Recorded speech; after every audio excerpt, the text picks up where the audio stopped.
નમસ્કાર દર્શક મિત્રો, હું છું રૂપલ વણિચિયા. સંપૂર્ણ ન્યૂઝમાં આપનું સ્વાગત છે. બનાસકાંઠા જિલ્લામાં ડ્રગ્સ વિરોધી પોલીસની ઝીરો ટોલરન્સ નીતિ અંતર્ગત મોટી કાર્યવાહી હાથ ધરવામાં આવી છે.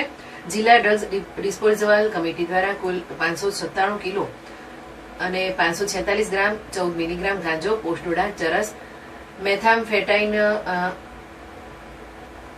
મેથામ્ફેટામાઇન અને એમડી સહિતના નશીલા પદાર્થોને કાયદેસર રીતે નાશ કરવામાં આવ્યો હતો. નાશ કરાયેલા નશીલા પદાર્થોની બજાર કિંમત આશરે ₹2,12,30,60 હોવાનું જાણવા મળ્યું છે. પોલીસે મહાનિર્દેશક સીઆઈડી ક્રાઇમ અને રેલવેના માર્ગદર્શન હેઠળ બનાસકાંઠા રેન્જના પોલીસ મહાનિરીક્ષક પરીક્ષિતા રાઠોડની સૂચના હેઠળ આ કાર્યવાહી કરવામાં આવી હતી. જિલ્લા પોલીસ અધિક્ષક પ્રશાંત સુમેની અધ્યક્ષતામાં ડ્રગ્સ ડિસ્પોઝલ કમિટી દ્વારા જિલ્લાના વિવિધ પોલીસ સ્ટેશનોમાં નોંધાયેલા 19 એનડીપીએસ ગુનાઓમાં જપ્ત કરાયેલા નશીલા પદાર્થોનો નાશ કરવામાં આવ્યો હતો.